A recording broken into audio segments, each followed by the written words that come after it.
Bu, Bu Sari. Iya, Terima sama-sama kasih Pak. juga karena tidak bertemu dalam 2 minggu dan saya sakit, batuk-batuk ya, kemudian lambung kadang naik, kemudian kepala pusing. Nah itu, jadi sekarang berangsur-angsur lebih baik lagi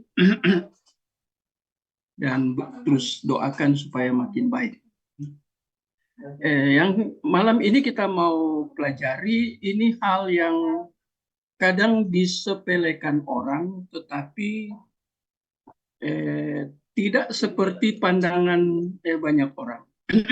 Karena ini membicarakan tentang bibliologi, apa itu Alkitab.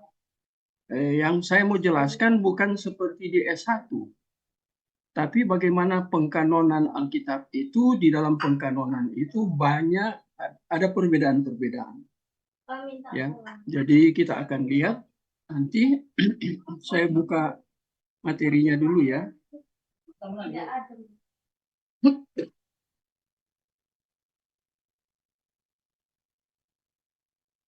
Oke, saya besarkan.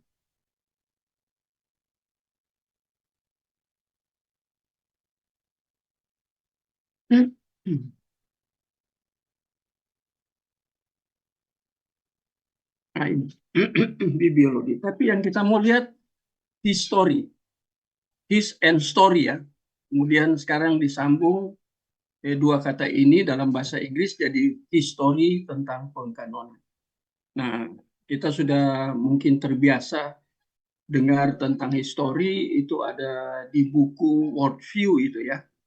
Worldview Christian ya itu. Jadi pandangan wawasan dunia Kristen itu ditulis tentang apa itu history. Ya, kemudian ada lagi Van Gemeren, itu ahli perjanjian lama, reform dari Belanda, tapi mungkin dia masih di Belanda ya. Ini orang-orang reform terbaru yang muncul. Dia ahli PL. Saya punya buku tentang bahasa Ibrani dia. Ada poin-poin penting dia menulis buku itu. Oh ya, ada pas di atas meja ada. Van Gemeren tulis buku bagus 5 set. Ya. Jadi the New International Dictionary of Old Testament Theology and Exegesis. Nah, ini bukunya. Ini William Van Gemeren. Ini buku bagus. Harganya hampir 5 juta. 5 buku. Itu yang mungkin sekitar 7 tahun lalu saya sudah beli. Jadi dalam bentuk fisik ya. Saya lihat di 1000 buku yang Bapak Ibu sudah mungkin ambil ya, yang 1000 buku itu tidak ada Van Gemeren. Banyak buku-buku saya yang ada di saya secara fisik tidak ada di PDF yang 1000. Ini mungkin hari Sabtu ini saya akan diberi 10.000 buku. Ya, ada satu hamba Tuhan akan berikan. Jadi kita mau pelajari tentang apa itu history dalam bibliologi, khususnya pengkanonan. Nanti kita akan sampai kepada hal yang penting secara khusus itu Athanasius ya. Itu dia berbicara tentang pengkanonan dalam gereja-gereja timur, itu ortodoks ya. Timur bukan barat. Tidak pernah dapat menyetujui kanon yang pasti dari kitab-kitab perjanjian baru. Ya, dan mereka itu secara keseluruhan mereka cenderung menerima 77 kitab yang diakui secara universal di tempat lain. Nah, tapi kita tahu gereja ortodoks itu ada perkembangannya. Dia berasal dari timur, kemudian dia berkembang sampai ke dunia barat, ya, sampai ke Amerika, ke Israel, ke Rusia ya. Nah, jadi ada perbedaan. Dan kanon kita dengan kanon Roma Katolik juga ada perbedaan. Nah, ini yang kita akan lihat. Dari mana sumber-sumber yang mengatakan bahwa itu ketiga pengkanonan sumbernya itu dari mana? Itu yang paling penting. Tetapi kita melihat di dalam sejarah, makanya ada historis. Ini pengkanonan ini historis atau hanya story? Karena berbeda ya. Story dan history itu dua hal berbeda. Walaupun ini baru di awal, tapi saya menyampaikan ini. Jadi story dan history itu dua hal yang berbeda. Story itu kan sejarah, hanya sejarah. Ya, kita hidup dalam sejarah. Semua manusia yang pernah lahir di dunia, dia hidup dalam sejarah. Tetapi kalau sudah menggunakan kata his, itu sudah berbasis teologis. Kalau kata story itu bersifat universal, bersifat umum, kata story. Tapi kalau sudah ada kata his di depan dari story itu, ini berbicara tentang dia. Dan dia secara teologis ini menunjuk kepada Allah. Jadi pengkanonan ini apakah hanya story semata atau karena ada his, ada dia yang ikut campur tangan. Ya. Ini yang kita mau pelajari dan ini bukan hal yang mudah. Kalau kita lihat Protestan, berapa kitab Protestan? 66 ya? Iya, Halo Bang. Bapak Ibu ya? Betul ya? 66. Iya, Supaya betul, saya Pak. tidak salah ya. Tapi Katolik berapa? Nah, kemudian tadi saya membacakan tentang Athanasius. Ini saya ambil dari sini ya. Ini 3 buku. Bapak Ibu kalau bisa ada yang memang apalagi kalau dosen atau mau ngajar harus punya ini. Ini apa? Gerard Bray. Ini juga tidak ada di PDF. Ini ada 3 jilid ya, cukup tebal ya. Jadi 3 jilid. Nah, dan saya dapat bahan dari situ cukup banyak. Tapi ada juga yang lain seperti Van Gemeren, ahli ya. Nah, dan sekarang kita akan mulai dari awal. Ini pendahuluan. Secara prinsip kita umat Kristen mempercayai Alkitab. Jadi itu dikatakan Alkitab atau Bible bahasa Inggris ya. Tetapi masalahnya di dalam kekristenan ini terjadi bias tentang masalah jumlah dari isi Alkitab itu sendiri. Ya, jadi al itu kan jamak, ya kitab. Jadi bersifat jamak karena penulisnya banyak. Nah, kemudian jumlah dari kitab banyak juga dan berbeda-beda. Ya, jadi kita mau pegang yang mana ini ya? Ya, tapi kita lihat Alkitab seringkali disebut sebagai pegangan, pedoman untuk membangun iman, kehidupan moral, dan merupakan rambu bagi kehidupan religius. Ya, kehidupan religius itu yang bersifat absolut.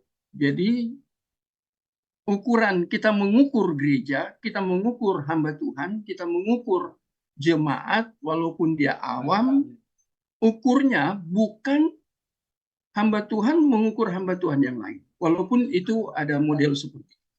Tapi kalau kita bandingkan antara satu hamba Tuhan dengan hamba Tuhan yang lain, kita akan melihat ada unsur relatif. Mengapa ada unsur relatif? Karena tidak ada hamba Tuhan yang sempurna. Ya. Sehingga kalau kita mau lihat ukurannya, kita harus kembali kepada hal-hal yang absolut. Dan hal-hal yang bersifat absolut itu hanya datang dari atas. Hanya datang dari Allah. Hanya datang dari tempat yang kekal. Tidak datang dari dunia ini yang sangat relatif. Apalagi kalau kita belajar tentang total depravity, ya, kerusakan total yang berdampak dalam seluruh aspek kehidupan. Ya, itu nanti kita akan belajar total depravity di dalam soter atau soteriologi. Tapi istilah total depravity juga itu menjadi perdebatan yang cukup serius. Ya. Apakah itu kebenaran absolut? Kalau dia berakar kepada firman Tuhan yang tertulis, itu pasti kebenaran itu absolut. Jadi sebenarnya itu Alkitab harusnya absolut. Ya, karena itu kebenaran Allah. Tetapi yang menjadi masalah yaitu tentang jumlah kitabnya. Ya, berbeda-beda. Ada kalau di dalam Roma Katolik terkenal dengan Deuteronomi. Saya sudah dengar penjelasan Deuteronomi, kemudian coba baca buku penjelasan dari Pak Bambang Nursena, kemudian dari Romo Daniel, ya, yang ketua GOI, saya sudah dengar dua-duanya. Dan saya coba teliti buku-buku yang ditulis beliau, karena beliau sebut buku, saya upayakan untuk cari buku itu. Kebetulan di Surabaya ada teman dari gereja Ortodoks, Heni Somali. Mungkin Pak siapa tahu ya Heni Somali. Pak Anton, karena orang Surabaya. Dulu dia orang penting dari Pak Bambang Nursena yang ada di kota Surabaya. Dan dia satu kelas ketika saya studi lagi untuk pasca sarjana, dia satu angkatan dengan saya. Jadi ini kita melihat di sini ya. Jadi ini Alkitab ini harus menjadi pegangan yang sangat fundamental Alkitab. Karena Alkitab itu bersifat absolut. Tapi nanti kita akan belajar kok mengapa terjadi banyak perbedaan. Nah, di sini saya kemudian menulis dalam pendahuluan ini ada kata peralihan, tetapi atau namun kan sama. Dan namun yang menjadi pertanyaan, apakah gereja secara ya atau Katolik kan, bukan Roma Katolik ya. Kalau saya bicara Katolik, hati-hati karena kalau kita belajar tentang oikumenika atau oikumena itu dari kata Katolik, itu gereja secara gereja atau disebut gereja sejahtera universal, ya. Tetapi gereja yang dimaksud atau universal, apakah seluruh gereja, termasuk yang ngaku-ngaku Kristen? Bidat-bidat itu pun mengaku bahwa mereka Kristen. Ya, umpamanya bidat oneness pasti ngakunya Kristen. Dia memegang Alkitab. Kecuali ada bidat lain seperti saksi-saksi Yehova yang punya Alkitab sendiri, Mormon yang punya Alkitab sendiri, itu berbeda. Bapak Ibu belum kenal juga Christian Science. Ada Christian Science. Di Indonesia hampir nyaris tidak terdengar, tapi ada. Saya ketemu satu ibu di dalam persekutuan doa ketika saya pelayanan. Dia kemudian share dengan saya, dia katakan saya Christian Science yang pusatnya dari Amerika. Itu ada di satu persekutuan doa di Jalan Kartini ya, waktu tahun berapa saya pelayanan. Jadi kalau kita bicara tentang apakah Alkitab diterima gereja secara atau universal atau Katolik, bukan Roma Katolik ya. Nanti itu belajar di sejarah. Mengapa dari Katolik kemudian menjadi Roma Katolik? Itu ada unsur politis di dalamnya. Itu harus dipelajari. Nah, gereja secara percaya bahwa Alkitab berisi 66 kitab. Nah, saya tulis 66 karena standarnya ya mungkin pasti Bapak Ibu langsung tebak ya. Saya orang Kristen Protestan atau orang Kristen Injil lah. Ya, kalau saya bilang juga Protestan, di Protestan ada liberalisme banyak ya. Ternyata di Protestan mereka mengaku Protestan tapi mereka bukan Injili. Ada yang liberalisme. Ya, untuk menjawab ini maka patutlah kita menganalisanya secara historis. Apakah memang hanya 66? Ya, maksudnya Alkitab yang seperti yang dipegang oleh Protestan hanya 66. Sama dengan yang dipegang oleh Roma Katolik dan Ortodoks. Apakah seperti itu? Belum tentu. Tadi saya sudah katakan di awal bahwa Roma Katolik itu ada Deuteronomi di dalamnya. Ya. Nah, Ortodoks saya katakan ini Athanasius katakan sekitar 77.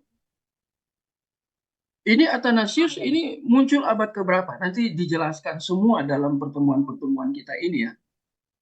Saya sangat hati-hati supaya tidak keliru ya.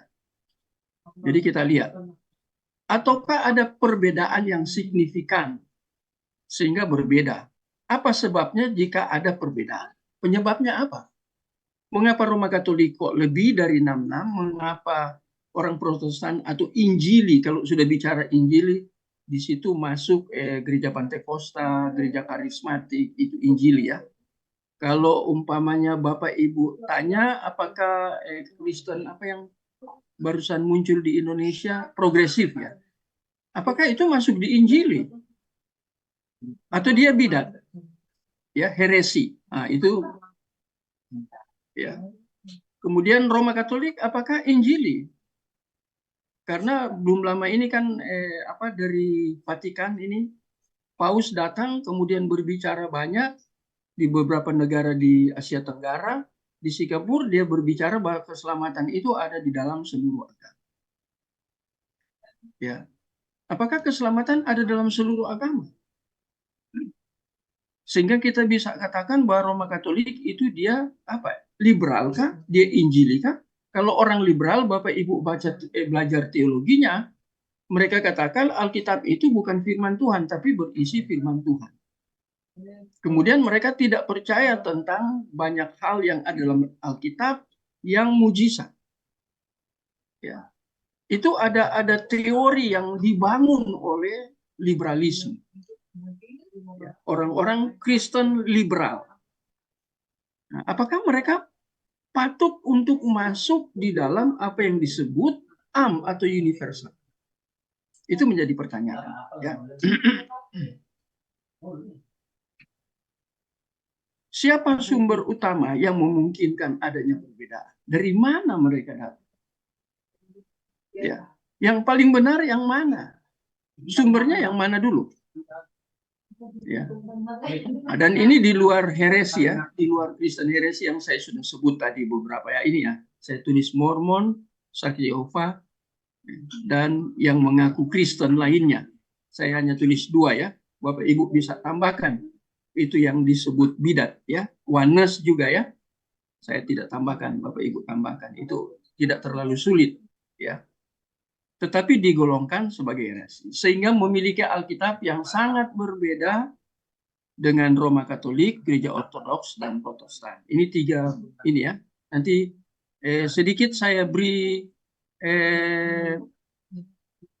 masukan melalui pembelajaran kita ini tentang skisma.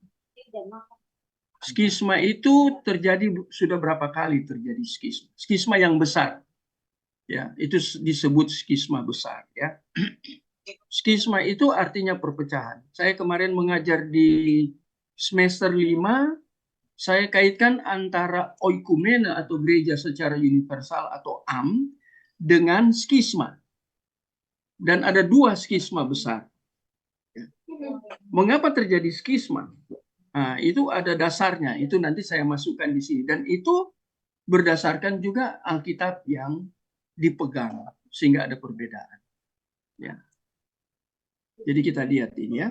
Melalui pembelajaran kita akan bersama menelaah tentang pengkanonan Alkitab yang tentunya patut ditelusuri. Ini penting kata ditelusuri.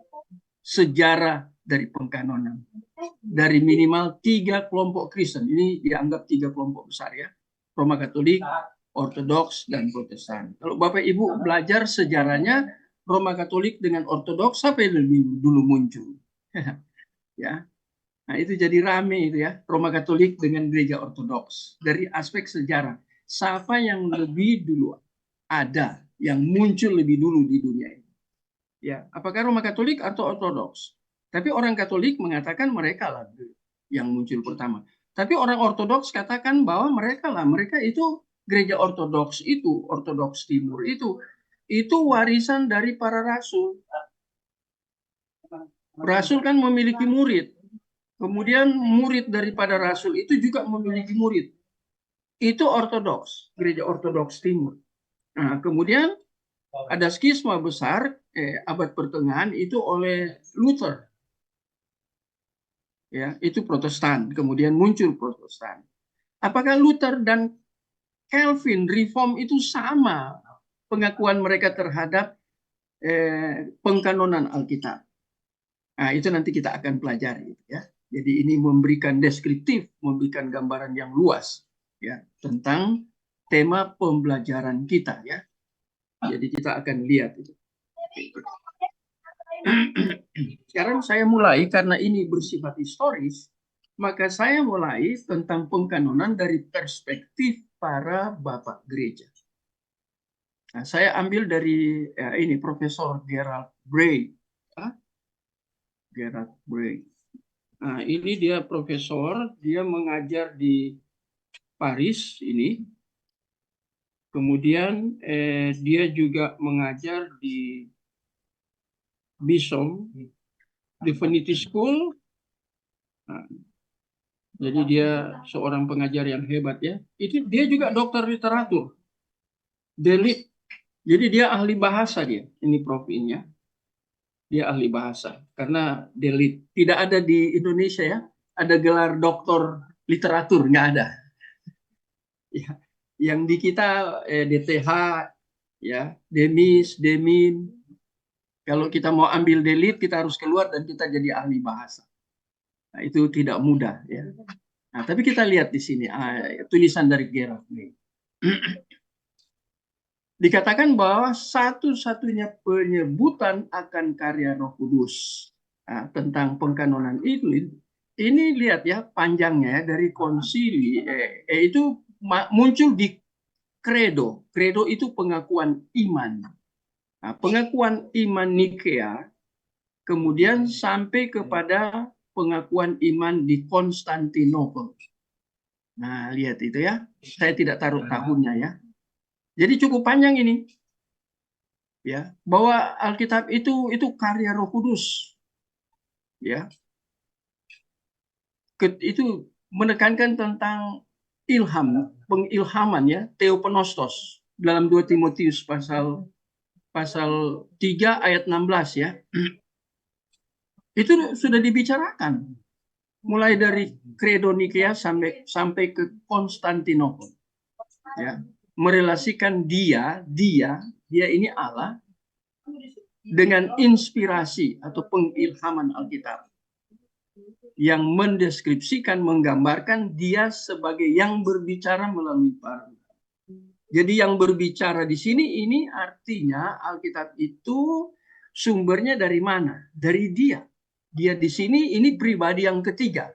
Saya lebih tajamkan ya. Kalau hanya katakan dia itu dia Allah, padahal cara Allah bekerja itu keselamatan itu dikerjakan oleh Yesus.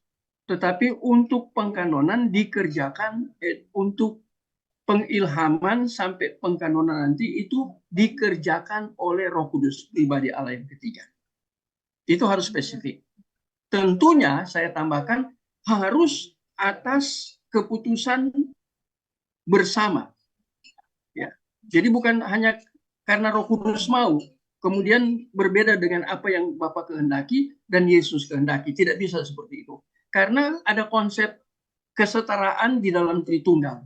Walaupun yang mengeksekusi itu pribadi yang kedua keselamatan, pribadi yang ketiga itu tentang soter juga ya secara subjektif, dan untuk pengilhaman juga pribadi yang ketiga, bukan yang kedua. Nanti kita lihat di dalam materi ini yang saya buat ini ada dijelaskan nanti tentang bagaimana hubungan peran antara pribadi yang kedua di dalam Tritunggal dan pribadi yang ketiga untuk membuat Alkitab. Ya, untuk mengilhamkan Alkitab. Bagaimana hubungannya? Ya. Ada batasan tertentu di situ, tetapi bukan dalam pengertian ada limit, ada boundariesnya, tetapi bukan dalam pengertian berbeda antara kehendak pribadi yang Bapa, Anak dengan Roh Kudus itu berbeda. Ya, karena mereka setara, tidak ada perbedaan sama sekali. Jadi ini harus dijelaskan. Nah, jadi tentang pengilhaman ini dijelaskan pernyataannya yang singkat berdasarkan pada 2 Petrus 1 ayat 21. Nah, kita harus baca ini. Ini sudah sangat terkenal. Minta salah seorang baca 2 Petrus 1 ayat 21. Terdengar ya suara saya ya?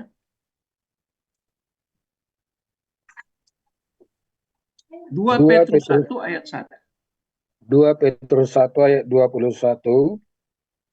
Melalui dialah kamu percaya kepada Allah yang telah membangkitkan dia dari antara orang mati dan memuliakannya, sehingga imanmu dan pengharapanmu tertuju kepada Allah. Sorry Pak Inar, 2 Petrus 1 ayat 21. Lebih baik baca dari ayat 20. 2 Petrus 1 ayat yang ke-20, 21. Supaya lengkap. Ya. Maaf. Yang terutama harus kamu ketahui ialah bahwa nubuat-nubuat dalam kitab suci tidak boleh ditafsirkan menurut kehendak sendiri, sebab tidak pernah nubuat dihasilkan oleh kehendak manusia, tetapi oleh dorongan Roh Kudus, orang-orang berbicara atas nama Allah. Nah, terima kasih. Ya. Yang terutama harus kamu ketahui. Di sini pakai kata ketahui ya. Di dalam teks asli itu bahasa Inggrisnya you must understand. Ya, and you must understand. Ya.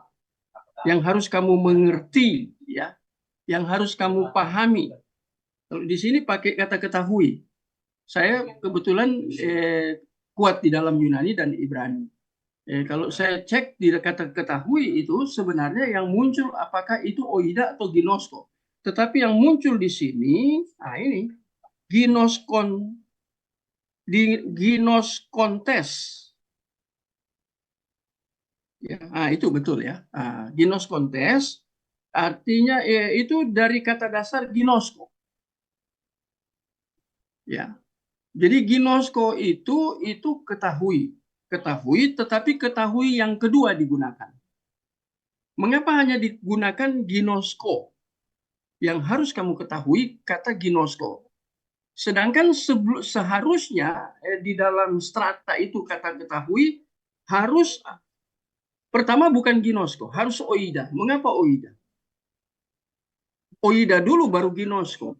Karena kata ginosko itu pengetahuan yang bersifat intim dengan pengetahuan yang awal, yaitu oida.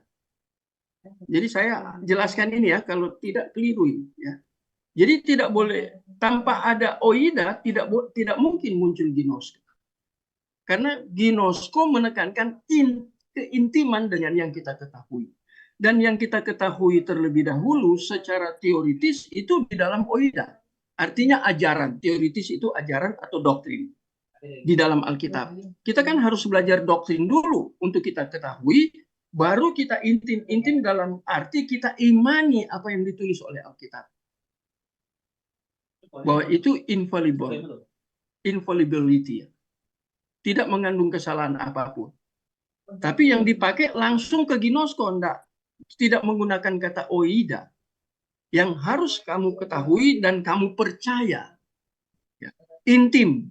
Dia gunakan kata ginosko ya. Itu kata dasarnya ginosko. Walaupun di dalam teks di dalam 2 Petrus 1 ayat 20 digunakan kata ginoskontes.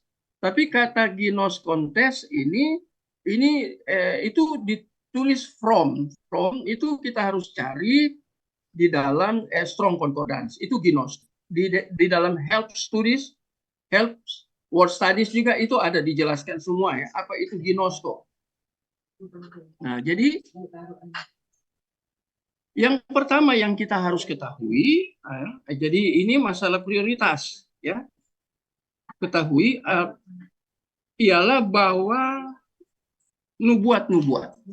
Nah, ini menarik Bapak Ibu. Apa itu yang nubuat itu? Saya tulis di sini bahasa aslinya. Proteteia. Ya. Kata proteteia itu nubuat. Artinya pro itu before dan pemi itu make clean assert as a priority. Ini saya lihat dari Health Wars Studies. Ya, jadi ini kata nubuat. Berarti Petrus ketika menulis ini, kita harus hati-hati tafsir ini ya. Ya, karena nanti kita lihat di dalam teologi Paulus itu nubuat lebih utama dari bahasa lidah. Ada kan? Bisa cari itu ya. Nubuat lebih utama dari bahasa lidah. Apa perbedaan nubuat yang dimaksud oleh Paulus di dalam surat Korintus dengan nubuat yang dimaksud oleh Petrus di dalam 2 Petrus ini? Itu kita harus bedakan. Jangan kita kata itu sama, kemudian kita artinya kita, maknanya kita membuat menjadi generalisasi. Nggak boleh. Harus lihat konteksnya. Ya. Kalau di dalam perjanjian, di dalam teologi Paulus tentang nubuat secara khusus di dalam Korintus, itu yang lebih utama nubuat daripada bahasa lidah. Itu di dalam konteks, itu nubuat artinya orang berkhotbah. Kalau kita cek teksnya, artinya, maknanya, orang yang berkhotbah. Tapi kalau nubuat di dalam 2 Petrus 1 tadi ayat 20, itu nubuat itu menunjuk kepada para nabi. Di dalam perjanjian lama yang menjadi penulis dari Alkitab. Nah, itu konteksnya. Ya, jadi ada karunia nubuat, ada karunia bahasa lidah. Nah, itu kan tentang karunia ya. Karunia lebih utama yaitu karunia bukan bahasa lidah, tetapi karunia nubuat. Tapi nubuat di dalam teks di dalam 1 Korintus itu beda dengan 2 Petrus ini. Ini saya harus jelaskan. Ya, saya bandingkan sekarang ya. Umpamanya kata malaikat seringkali muncul ya. Yang kemarin bulan September tanggal 26 saya khotbah di GBI. Ya cukup besar, Pak Pendeta Timotius yang ada di grup kita, itu dia juga doktor ya, dari Balikpapan doktornya. Nah, dia undang saya, kemudian dia suruh khotbah dari Hakim-Hakim pasal 2. Nah, itu di situ ada juga tentang malaikat Tuhan. Ya. Malak Yahweh. Apakah itu sama dengan malaikat biasa, malaikat surgawi, ataukah malaikat yang sama dengan di dalam 7 surat, 7 gereja yang ada di, bukan 7 surat ya, 7 gereja yang ada di Wahyu, apakah sama nggak itu malaikat itu? Beda loh, tiga-tiga beda. Walaupun ada kata malaikat di situ, tapi kadang-kadang kalau orang tidak belajar serius, tidak belajar sungguh-sungguh, maknanya itu digeneralisasi menjadi sama maknanya. Padahal kata Malak Yahweh itu di dalam Hakim-Hakim pasal 2 itu, Malak Yahweh itu tidak menunjuk kepada malaikat surgawi atau menunjuk kepada malaikat yang ada di dalam 7 surat. Kalau Bapak Ibu perhatikan di 7 surat di kitab Wahyu selalu dikatakan kepada malaikat. Coba kita cek supaya tidak salah ya. Saya kalau ngomong keliru bahaya sekali. Ini Alkitab ya. Ini kebenaran absolut bisa jatuh di tangan saya jadi relatif dia. Ya. Nah, coba lihat. Nah, tuliskanlah ini kepada jemaat di Efesus. Ya, ini ya jemaat pertama ya. Tuliskanlah kepada malaikat jemaat di Efesus. Nah, sekarang di Smyrna. Tuliskanlah kepada malaikat jemaat di Smyrna. Nah, kemudian yang ketiga kepada jemaat di Pergamus. Tuliskanlah kepada malaikat jemaat di Pergamus. Kemudian ke Tiatara. Sama juga bunyinya, tuliskan kepada malaikat jemaat. Nah, itu di Sardis juga. Sama malaikat jemaat Sardis. Kemudian di Philadelphia juga sama malaikat jemaat Philadelphia. Itu menarik ya. Di Laodikia. Tuliskanlah juga kepada malaikat jemaat di Laodikia. Apakah kata malaikat ini kita kemudian artikan secara general? Sama semua. Secara umum menjadi sama dia. Nggak boleh. Ya. Bahaya. Sama seperti yang saya jelaskan ini hanya sebagai perbandingan. Jadi disitulah kita harus sungguh-sungguh berdasarkan bijaksana Tuhan dan berpusat kepada Alkitab secara teologis dan biblical untuk membedakan ini. Ya, termasuk nubuat yang Paulus maksud di dalam 1 Korintus dan nubuat di dalam 2 Petrus 1 ayat 20 itu beda. Ya, itu menunjuk kepada PL, perjanjian lama, bukan perjanjian baru. Waktu itu perjanjian baru belum selesai ditulis. Jadi bayangkan Bapak Ibu ya, Petrus itu begitu menghargai PL. Dia buat satu pengakuan yang begitu hebat tentangnya pentingnya perjanjian lama. Ya. Perjanjian baru belum selesai ditulis. Nanti kita lihat tahun-tahunnya ya, waktu penyelesaian penulisan.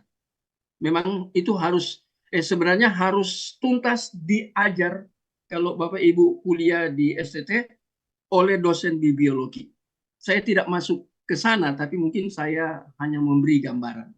Ya, karena ini bukan bibliologi seperti di STT pada umumnya.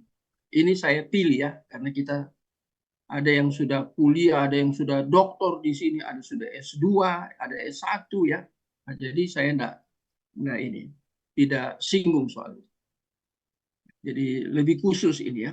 Jadi kita lihat hati-hati ya tentang yang terutama itu tentang nubuat ya, dihasilkan ya.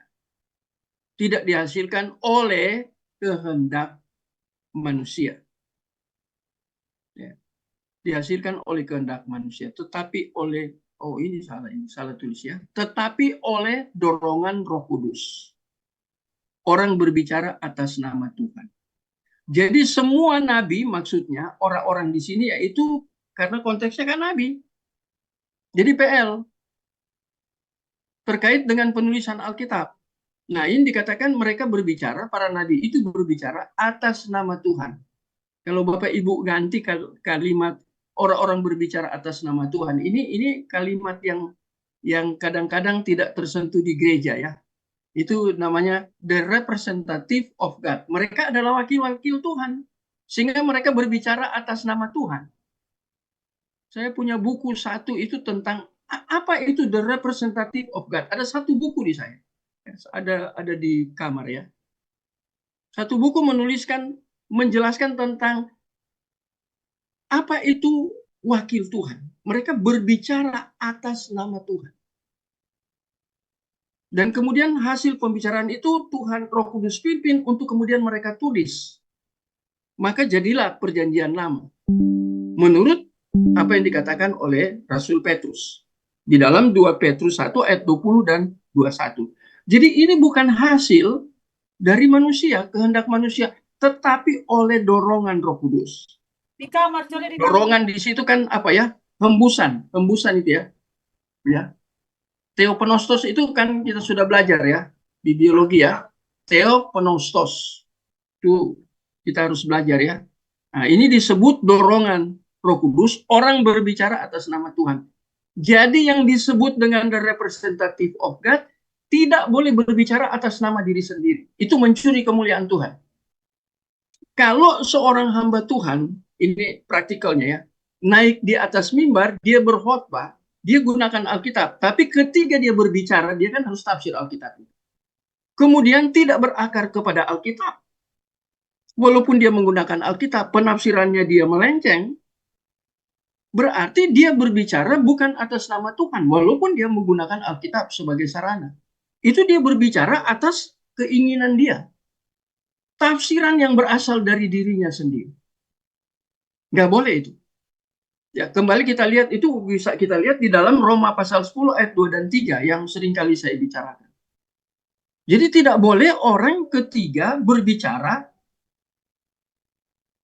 tidak sadar bahwa dia adalah the representative of God. Dia wakil. Wakil tidak boleh berbicara atas nama diri sendiri. Wakil harus berbicara atas nama yang mengutus dia sebagai wakil. Umpamanya duta kita dari negara Indonesia. Dia ada di kedutaan Amerika, dia ada di berbagai negara. Dia tidak boleh berbicara atas nama diri sendiri karena dia diutus oleh negara kita, negara Indonesia. Apalagi berbicara tentang the representative of God. Dia mewakili Tuhan berbicara dan dia tidak boleh berbicara atas nama diri sendiri. Nggak boleh. Hati-hati kita jadi pengkhotbah ya, atau pengajar seperti saya. Kemudian kita merampas. Ya, kita harusnya jadi wakil, akhirnya kita menjadi kurios. Padahal kita the representative of God, wakil dari Tuhan, wakil dari Allah.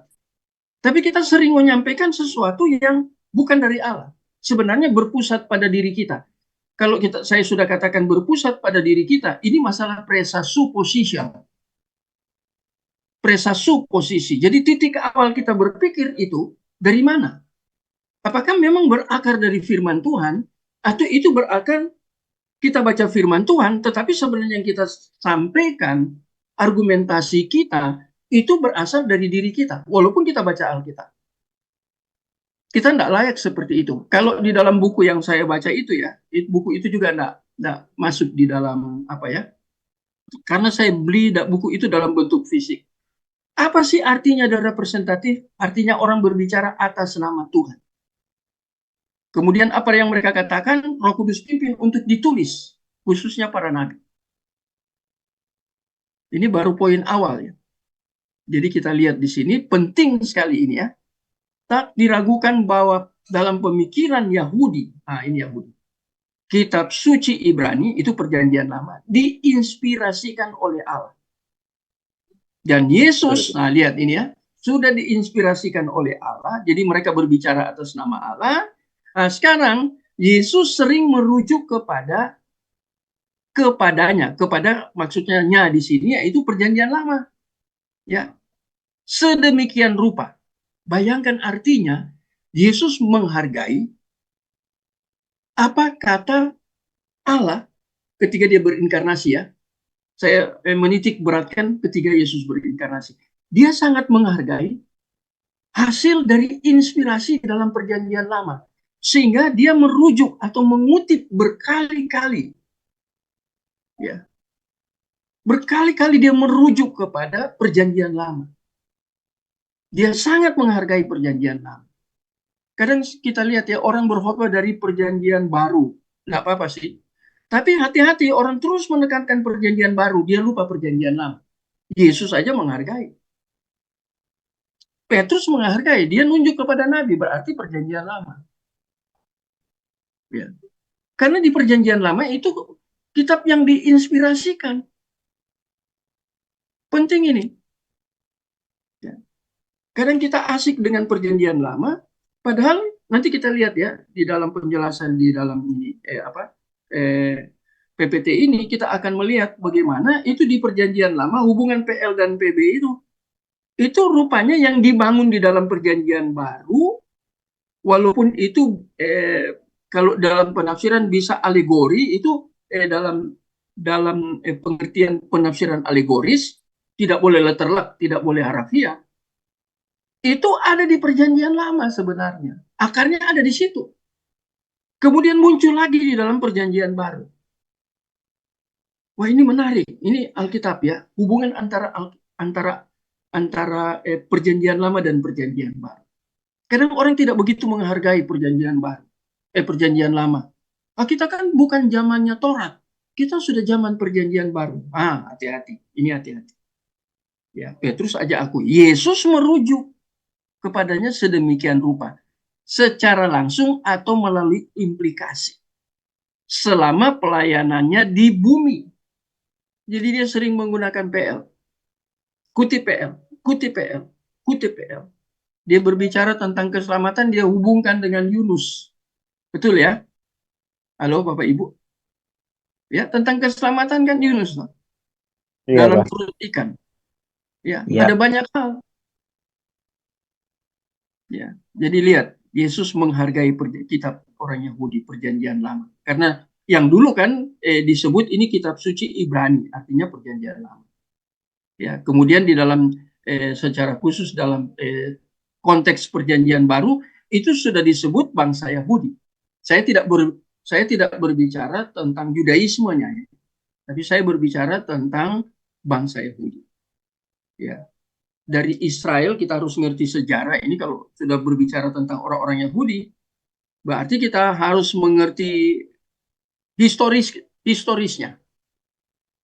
Ya. Karena tadinya Israel 12 suku, kemudian dia menjadi pecah dua, menjadi skisma. Skisma. Makanya saya harus tulis mengapa skisma. Banyak orang yang tidak mau skisma. Ya, gereja harus bersatu. Tapi di dalam perjanjian lama terjadi skisma kok. Israel 10 suku di utara, yaitu Israel Utara, 2 suku di dalam selatan. Yang di utara ibu kota Samaria, yang di selatan ibu kotanya Yerusalem. Nah, ini kan skisma. Siapa di balik skisma itu? Sumber dari skisma itu siapa? Mengapa terjadi skisma? Harus dipelajari secara teologis. Ya. Nah, sekarang Yahudi. Ya, diberikan kepada orang Yahudi. Berarti bukan kepada Israel Utara, diberikan kepada orang Yahudi. Itu Israel Selatan. Tapi bukan berarti mendiskreditkan Israel Utara. Karena kita lihat di dalam Yohanes 4, Yesus dengan sengaja pergi menemui perempuan di Israel Utara. Yohanes pasal 4 ya. Perempuan Samaria itu ya. Itu kalau kita belajar itu di dalam ilmu misi, itu disebut penetrasi.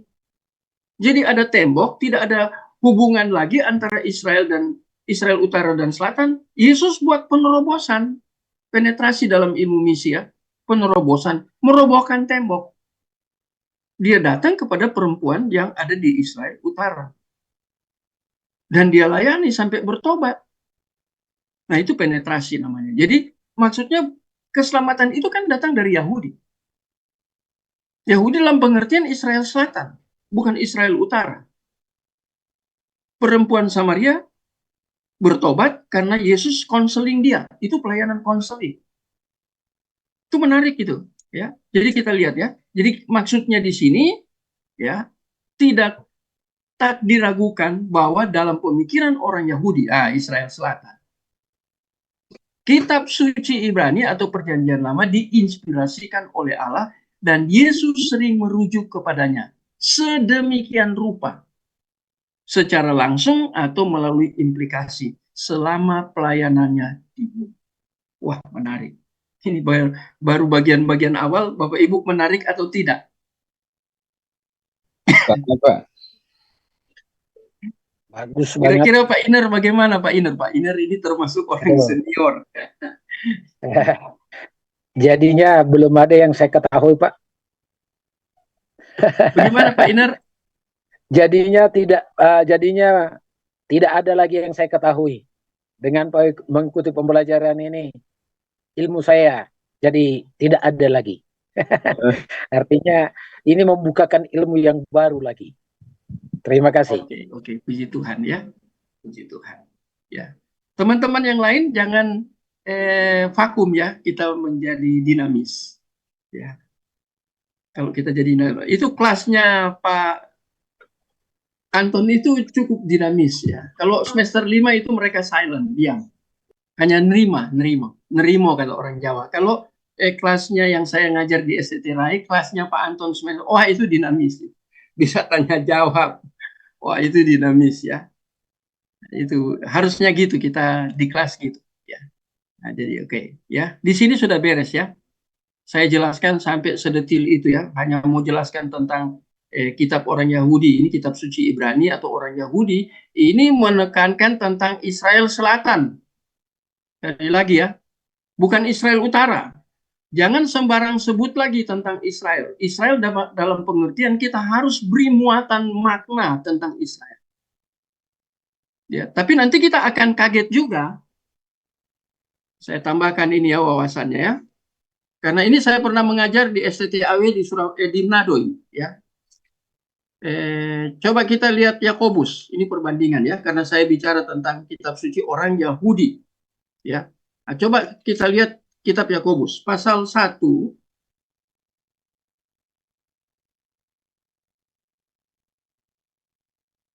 Nah, ini pasal 1 ayat 1. Mari salah seorang baca. Ini menarik. Apakah ini berkontradiksi atau ini harus diintegrasi? Nah, coba mari kita lihat.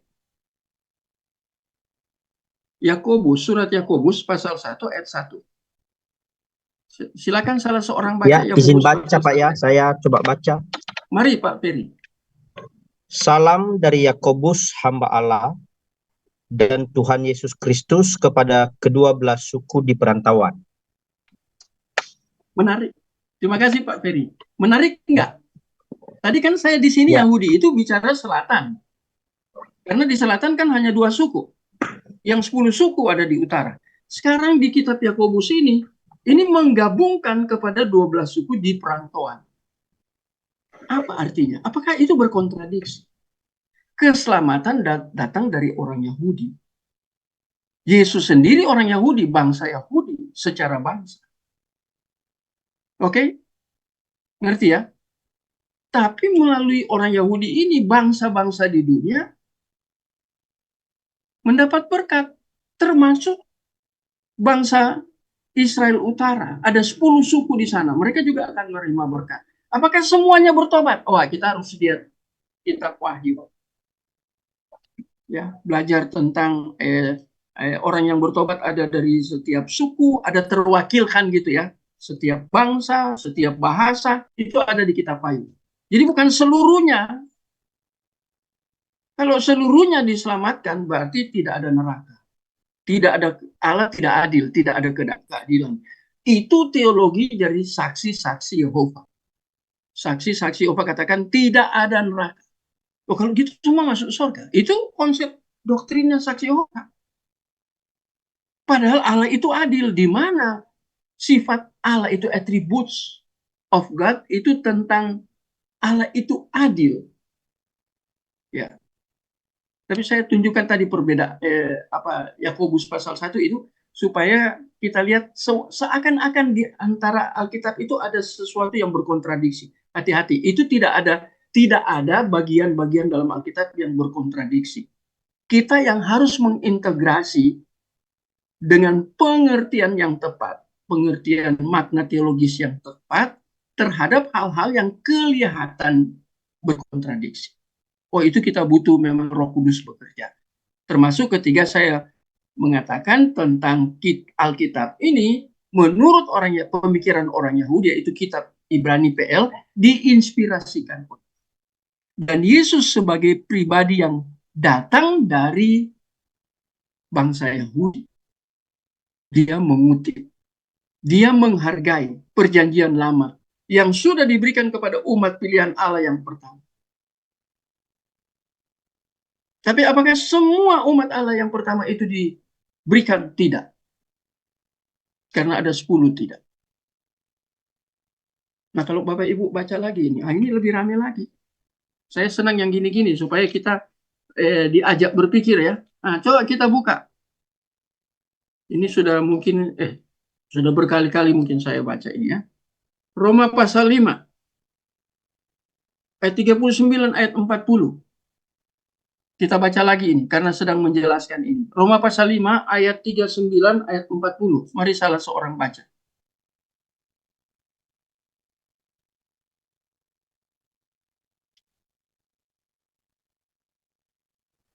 Roma 5 nggak sampai di ayat itu, Pak.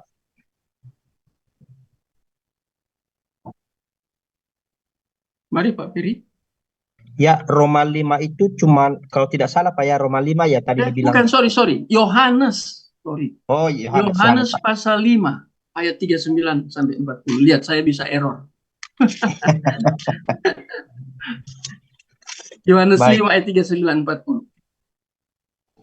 Baik, saya baca Pak ya. Iya, oke. Demikian bunyi firman Tuhan, Yohanes pasal 5 ayat yang ke-39 sampai 40. Kamu menyelidiki kitab-kitab suci, sebab kamu menyangka bahwa olehnya kamu mempunyai hidup yang kekal. Tetapi walaupun kitab-kitab suci itu memberi kesaksian tentang aku, namun kamu tidak mau datang kepadaku untuk memperoleh hidup itu. Nah, ini Yesus bicara tentang kitab-kitab suci, itu maksudnya apa? Apakah perjanjian baru? Pada waktu Yesus berinkarnasi, apakah ada PB? Sudah ada PB. Tadi saya katakan pada zaman Petrus setelah Yesus naik ke surga, kemudian Petrus menjadi rasul, dia menulis tentang nabi-nabi kan? Di dalam 2 Petrus 1 ayat 20 tadi ya, nubuat-nubuat, itu terkait dengan nabi. Iya kan? Pada saat Petrus saja setelah Yesus naik, itu masih belum ada perjanjian baru. Nah, sekarang kita lihat Yesus ketika dia berinkarnasi. Jadi sebelum Petrus menjadi rasul ini, Yesus mengkritik habis-habisan orang-orang Yahudi.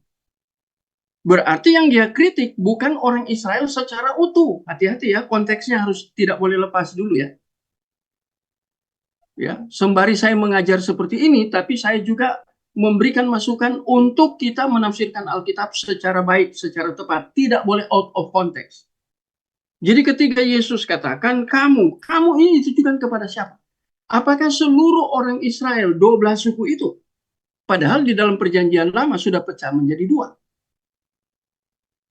Dan Yesus datang kepada orang yang di Yerusalem, dia orang Yahudi. Jadi bukan kepada orang Samaria yang terdiri dari 10 suku. Yesus datang kepada orang yang Yahudi. Orang Samaria sudah tidak percaya Taurat. Tapi orang Yahudi masih memegang Taurat. Kitab suci ini maksudnya itu Taurat. Kitab para nabi di situ ya. Menyelidiki kitab suci. Kitab suci ini perjanjian lama. Sebab kamu menyangka olehnya kamu mempunyai hidup. Mereka kalau hanya menyelidiki kitab suci, ya. Tetapi ini kata peralihan, walaupun kitab suci artinya perjanjian lama itu ya memberikan kesaksian tentang aku, artinya tentang pribadi Yesus sudah ada di dalam perjanjian lama. Sudah disaksikan oleh perjanjian lama. Mereka meneliti perjanjian lama. Ayat 40. Namun kamu tidak mau datang kepadaku untuk memperoleh hidup itu. Jadi PL itu sudah membicarakan Yesus itu sumber hidup. Hidup dalam pengertian bukan hidup bios, tapi hidup dalam pengertian hidup soe, hidup kerohanian. Bukan natural man, tapi spiritual man.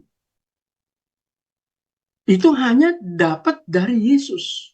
Kalau natural man itu umum, berkat umum. Seluruh manusia agama apapun itu bios dia. Tetapi spiritual man itu hanya datang dari Yesus. Yesus katakan PL sudah memberi kesaksian. Ya, betapa pentingnya perjanjian lama.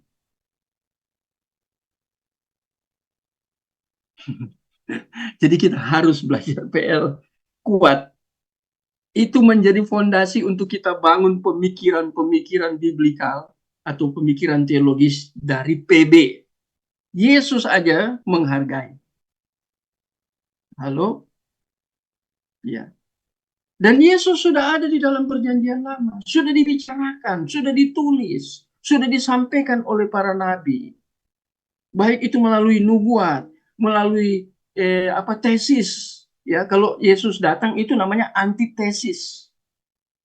Kemudian ada deskriptif, itu tentang teofani. Nah, tadi saya singgung ya, Hakim-Hakim pasal 2 itu teofani. Teofani ya, tulisan teofani tapi bacanya PH itu kan baca F ya. Teofani. Itu artinya Allah menampakkan diri dalam bentuk tertentu. Dan teofani itu siapa? Apakah itu menunjuk kepada Bapa atau kepada Roh Kudus? Pernahkah Bapa menampakkan diri? Pernahkah Roh Kudus menampakkan diri? Enggak. Ada teolog yang katakan dari teofani itu menjadi kristofani. Walaupun ada perbedaan antara teofani, kristofani, kemudian Yesus berinkarnasi. Tapi orang Yahudi tidak percaya dikatakan, kamu tidak mau datang kepadaku. Ini saya harus jelaskan ini ya. Jadi apakah semua orang Ibrani, orang Yahudi ini percaya kepada apa yang difirmankan? Mereka hanya belajar. Mereka hanya mengerti, mereka menyelidiki, berarti mereka paham, mereka mengerti, mereka serius belajar Alkitab. Tapi apa yang Alkitab katakan tidak mereka implementasi dalam hidup. Khususnya beriman kepada Yesus yang sudah ada di PL. Baik dalam bentuk nubuat, dalam bentuk deskriptif, teofani, dalam bentuk tipe, mereka tidak mau datang. Ini jadi masalah di dalam orang Yahudi. Ya. Jadi bukan Yahudi secara general. Ya. Nah, kita lihat lagi lebih tajam. Yohanes pasal 1. Ini semua terkait. Mau jelaskan ini aja, saya harus jelaskan gini. Karena ini kan nggak ada ayat-ayat ya. Hanya ada 2 Petrus ya. Saya yang memasukkan ayat-ayat untuk jelaskan semua ini. Ini tugas saya. Di buku kutipan nggak ada. Nggak ditulis ayat-ayat. Saya yang belajar buku seperti ini, saya tahu. Ya, nah, sekarang baca ini. Masih di dalam area ini. Mengapa mereka tidak datang? Walaupun mereka menyelidiki PL. Dasar tentang kristologi itu ada di PL. Jadi kita harus belajar tentang kristologi dalam PL, soteriologi dalam PL, itu ada semua. Cuma eksekusinya di dalam PB. Nah, sekarang kita baca Yohanes pasal 1 ayat yang ke-11. Mari salah seorang baca lagi. Yohanes 1 ayat 11. Yohanes pasal 1 ayat yang ke-11. Ia datang kepada milik kepunyaannya, tetapi orang-orang kepunyaannya itu tidak menerimanya. Nah ini, ia datang kepada milik kepunyaan. Siapa itu milik kepunyaannya? Dari perjanjian lama. Yang Orang pertama Yahudi. seluruh Israel, 12 suku. Itu kan umat pilihan Allah. Tapi kemudian ada yang jatuh di dalam penyembahan berhala. Ketika mereka masuk ke tanah Kanaan, mereka dipengaruhi oleh orang Kanaan. Itu kan yang disebut oleh R.C. Sproul itu sebagai heteronomos. Hukum pengaruh. Mereka dipengaruhi oleh lingkup di mana mereka tiba di Kanaan. Tadinya mereka dipengaruhi oleh bangsa Mesir. Karena berapa tahun mereka di Mesir? 400 tahun di Mesir. Mereka berjalan di padang gurun itu 40 tahun. Sebenarnya 39 hampir 40. Tapi dihitung 40 tahun saja. Tapi begitu mereka tiba di Kanaan, mereka dipengaruhi oleh orang-orang yang ada di Kanaan. Khususnya tentang worship, tentang ibadah.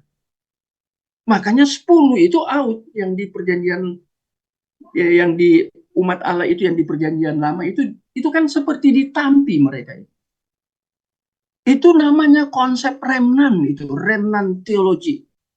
Ya, Bapak Ibu harus belajar. Nanti saya masukkan di dalam grup kita ini pembelajaran tentang remnant teologi, mulai dari PL sampai ke perjanjian baru. Apa itu teologi sisa sih?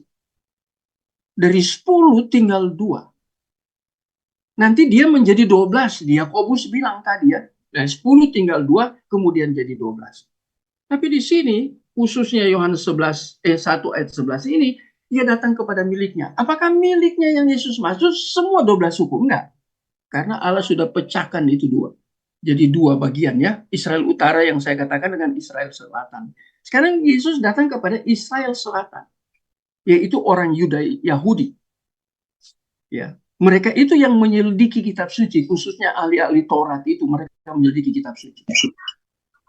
Tapi mereka kembali dikatakan di sini mereka tidak mau datang ya, mereka tidak mau percaya. Tetapi orang-orang ayat 11 ya, ia datang kepada miliknya. Miliknya itu dalam konteks ayat ini itu maksudnya orang Yahudi, bangsa Yahudi. Setelah pecah 2 ya, jadi Israel Selatan. Dia datang ke Israel Selatan. Memang dia datang di pusat dari Israel Selatan. Datang di situ. Ia datang kepada milik kepunyaannya.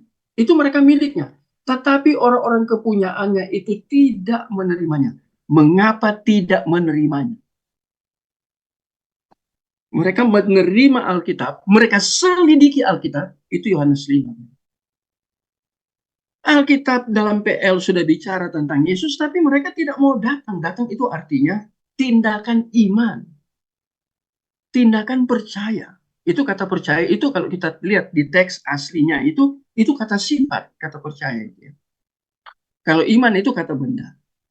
Ya. Harus kita bisa bedakan itu ya. Kalau kita belajar bahasa Yunani yang baik kita bisa bedakan. Itu namanya sudah masuk dalam ruang eksegese. Itu tidak mudah. Harus belajar sungguh-sungguh. Kita belajar proses ya. Saya duluan belajar dengan begitu banyak referensi ya. Nah, tapi kita lihat di sini saya mau menjelaskan ini aja nggak gampang. Saya mengutip tulisan orang, buku, Dia seorang profesor. Bukan hanya profesor, PhD. Saya harus mengerti jalan pikiran pribadi ini. Dia orang reform. Gerard Bray ini reform. Pemikirannya tajam, saya harus hati-hati. Jadi kita lihat, ya,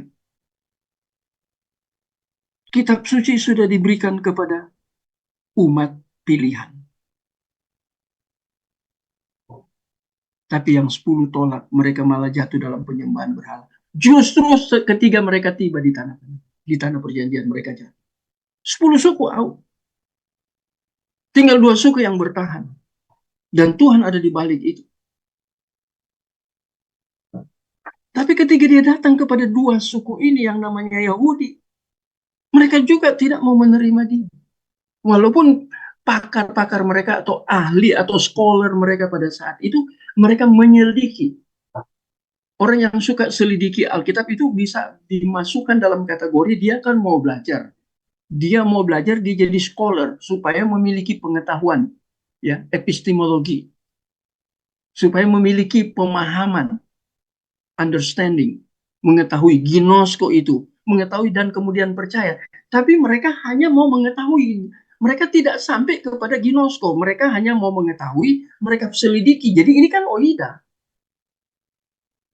Ketika mereka, tapi mereka tidak mau datang, itu ginosko. Lihat penjelasan saya, Bapak Ibu perhatikan.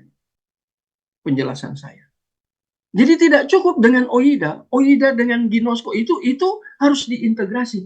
Itu 2 kata Yunani itu bagaikan 1 keping uang dengan dua sisi itu.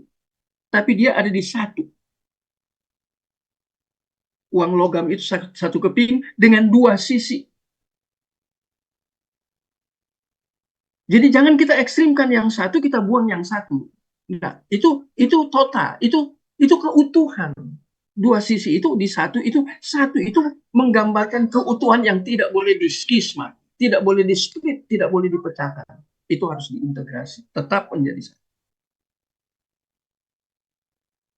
1. Ini bicara tentang Alkitab dari perspektif, ya, Bapak-bapak gereja, tapi sedalam ini. Oke. Kalau ini sudah tuntas, sampai di sini ada yang bertanya, karena itu sulit, ya. Saya tidak ketik semua. Yang saya jelaskan ini kan tidak saya ketik, karena ini PowerPoint. Kalau saya buat ini makalah, saya harus ketik semua yang saya jelaskan tadi. Supaya Bapak Ibu ngerti lebih dalam lagi. Atau enggak, buat buku lah. Untuk seperti ini harus buat buku, ya. Minimal 100-150 halaman. Nggak usah tebal-tebal lah. Ya, karena orang Indonesia kalau buku sudah agak tebal, dia sudah pusing lihat tebalnya buku, ya. Kecuali orangnya memang kutu buku yang mau belajar, nah, itu menyenangkan. Makin tebal buku dia akan lihat, kan tidak perlu kita baca seluruhnya. Poin yang kita mau jelaskan itu yang kita dalami. Sampai di sini mengerti, karena terlalu komprehensif, ya. Hanya mau jelaskan ini loh. Bagaimana hubungan orang Yahudi dengan kitab Perjanjian Lama. Ini penulisnya ini sangat-sangat bijak ini. Mereka tidak pakai Israel di sini. Langsung kepada 2 suku ini Yahudi. Bapak Ibu tangkap itu kan? Lihat, kalau baca buku harus ngerti. Kenapa ya enggak ditulis orang-orang Israel? Atau orang Israel saja. Nggak usah jamak. Ini orang-orang Yahudi, jamak. Orang-orang, ya, terdiri dari pribadi-pribadi yang masuk dikategorikan sebagai Yahudi. Bukan Israel secara utuh.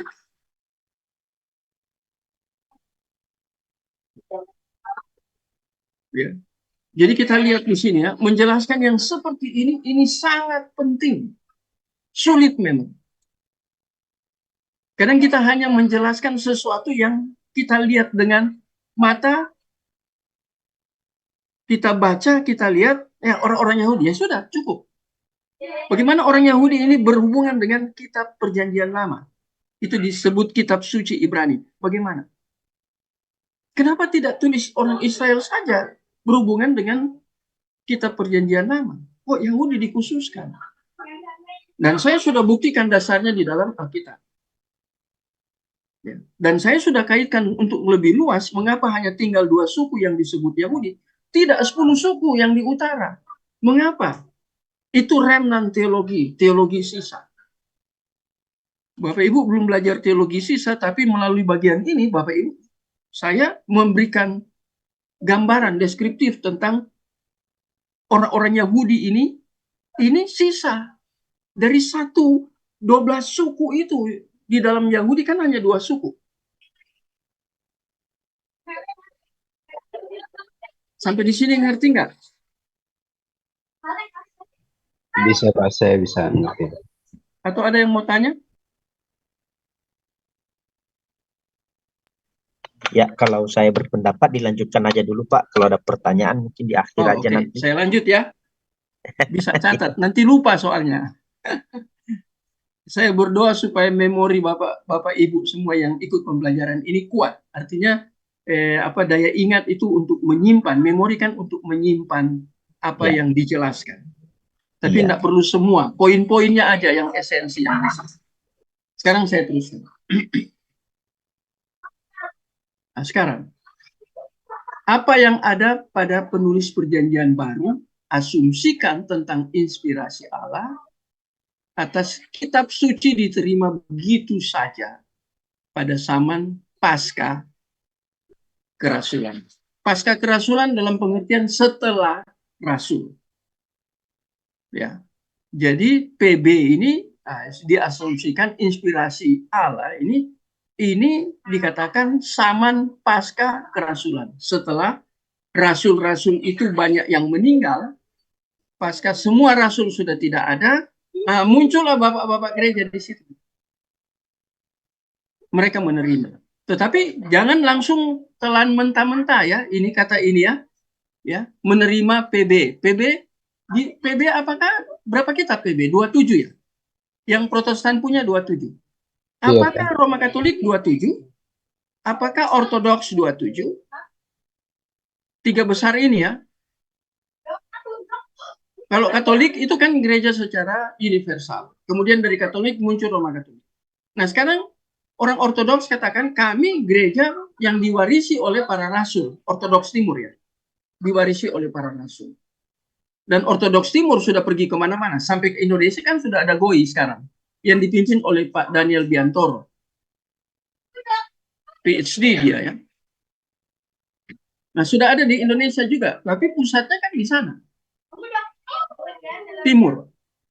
Nah, kita harus ngerti itu. Nah, yang jadi pertanyaan berkaitan dengan yang saya baca ini, bagian ini, maksudnya yang PB ini diinspirasikan dan diterima setelah rasul-rasul tidak ada, ya, pasca kerasulan, apakah seluruh kitab PB diterima oleh minimal 3 kelompok ini, tadi Roma Katolik, kemudian Ortodoks, kemudian Protestan.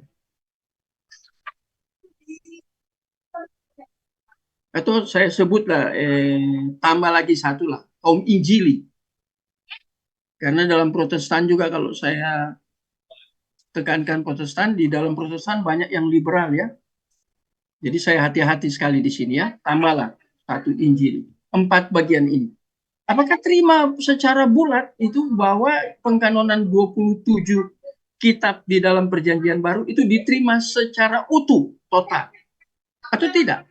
Nah, itu kita perlu belajar. Ini kan hanya saya kutip ya, yang diinspirasikan. Kita belum lihat lagi yang kitab-kitab lain seperti Injil Barnabas, Injil Maria, ada banyak Injil toh? Ada sekitar 40 Injil. Di luar dari 66 itu ada sekitar 40. Apa-apa saja itu? Nanti saya masukkan dalam pembelajaran kita ya. Kita bertahap, tapi saya sudah beri gambaran. Ya. Jadi saya harus hati-hati di sini ya. Dan implikasi ini dari pernyataan-pernyataan mereka dikembangkan. Lihat ada perkembangan, ada progres ya. Ada progres. Jadi ada progres bertahap. Apakah Luther menerima seluruh kitab zamannya Luther? Nah, ini harus kita pelajari. Di sinilah kita akan pelajari itu. Karena pengkanonan kan. Jadi kita mempelajari itu di sini.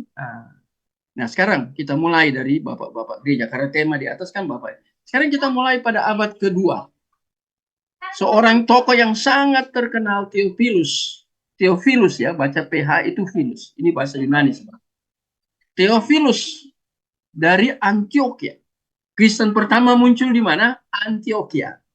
Bukan di Yerusalem. Nah, lihat ya. Ini pada abad kedua ada bapak gereja di Antioquia namanya Theophilus. Nah, dia katakan, hamba-hamba Allah membawa, gitu ya, tentang Alkitab ini ya, dalam mereka Roh Kudus dan menjadi nabi-nabi. Lihat, dia tidak bicara langsung Theophilus.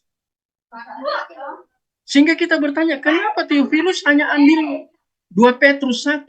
Kan startingnya 2 Petrus 1 ayat 20 tadi. Nabi-nabi berarti PL. Apakah abad kedua sudah ada Alkitab secara lengkap? Di sini kita belajar. Bertahap ya, saya tidak langsung loncat. Bertahap. Jadi lihat Theophilus ini dari Antioquia, dia menekankan tentang Nabi PL. Seperti 2 Timotius 2 ayat 20. Nah, dikatakan di sini mereka itu penulis ini, hamba-hamba Allah, penulis maksudnya, diinspirasikan dan dijadikan bijak oleh Allah. Bijaksana ya. Dan diajar oleh Allah. Ya. Kata Hagios ya, kudus dan benar. Jadi para penulis yang dimaksud oleh Theophilus itu mereka harus kudus. Karena mereka berhubungan dengan inspirasi. Dan inspirasi itu pusatnya Roh Kudus. Nggak bisa kalau tidak kudus. Kadang orang nggak belajar sampai ke sini. Di bibliologi juga, ya sorry ya, bukan saya hebat. Saya pasti punya kelemahan. Pasti, saya tidak sempurna. Tapi saya mau belajar terus. Ketika saya salah, saya harus katakan saya salah. Saya harus belajar dari pribadi tertentu. Walaupun dia mungkin tidak belajar teologi, tetapi dia bagus pemikirannya karena Roh Kudus bekerja dalam dia, saya harus terima. Apalagi kalau dia sekolah teologi, di tempat sekolah teologi yang baik, saya harus terbuka. Jadi kenapa ditekankan oleh Theophilus ini ya, diajarkan Allah. Ini terkait dengan kudus, hagios. Bapak Ibu tahu apa itu kata kudus, hagios? Khusus. Hagios. Yang khusus. Artinya apa? Kalau tidak salah yang khusus ya Pak. Betul. Khusus dalam pengertian dipisahkan, disendirikan, dikhususkan untuk Allah. Bukan untuk dunia. Bukan untuk pribadi sendiri. Bukan. Dipisahkan, dikhususkan, disendirikan. Jadi ini masalah eksklusif. Kehidupan orang kudus itu, orang yang dipisahkan, disendirikan, dia hanya hidup untuk Allah di dalam dunia ini. Bukan berarti dia kemudian diangkat oleh Allah, ya, karena sudah kudus diangkat. Enggak. Pengertian dipisahkan artinya dipisahkan dari cara hidup dunia. Dipisahkan dari cara hidup penuh dengan dosa. Dikuasai dosa. Kita tidak boleh jadi hamba. Dulos hamartia. Kita harus dipisahkan dari itu. Ya. Nanti Bapak Ibu belajar tentang hamartologi, tentang dosa itu. Apa perbedaan tentang diperbudak, diperhamba, dengan kedagingan? Apakah orang Kristen masih diperbudak? Lah Yesus menebus dosa di atas kayu salib, itu berkaitan dengan perbudakan, dulos. Perbudakan dosa, hamartia. Maka Yesus datang untuk memerdekakan. Itu kan ada ayat firman Tuhannya ya. Aku datang untuk memerdekakan. Artinya membebaskan, melepaskan. Dari apa? Belenggu-belenggu dosa. Kata belenggu-belenggu itu dulos. Cek bahasa Yunani-nya. Tapi orang Kristen kan bisa jatuh dalam dosa. Nah, apakah itu dulos atau itu sarkinois? Kadang nggak bisa dibedakan. Abu-abu itu. Kamu berdosa. Pengertian dosa itu bersifat general, bersifat umum. Apakah dosa itu dosa perbudakan? Padahal Yesus sudah menebus dosa kita kan, lepas dari perbudakan dosa. Tapi bukan berarti kita sudah tidak buat dosa. Kan kita masih punya keinginan daging selama di dunia ini. Nggak ada orang yang sempurna. Artinya sudah diselamatkan, berarti dia sudah sempurna, tidak bisa jatuh, tidak bisa salah. Enggak juga.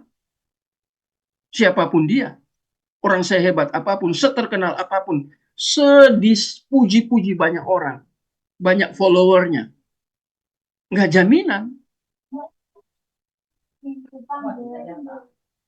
Jadi saya hanya mau jelaskan, lihat ya, yang saya tekan-tekan seperti ini ya, mereka yang ini berkaitan dengan mereka yang terima inspirasi, penulis itu kan ini PL ya. Nah itu mereka harus hagios. Kenapa harus hagios? Karena berhubungan dengan yang kudus, yaitu Roh Kudus. Untuk menulis tulisan-tulisan kudus. Jadi mereka itu harus dipisahkan di sini. Tidak boleh ada unsur dari diri kedagingan mereka masuk di saat mereka menulis. Mereka harus dikuasai, dikontrol oleh Roh Kudus. Tapi mereka bukan menjadi robot.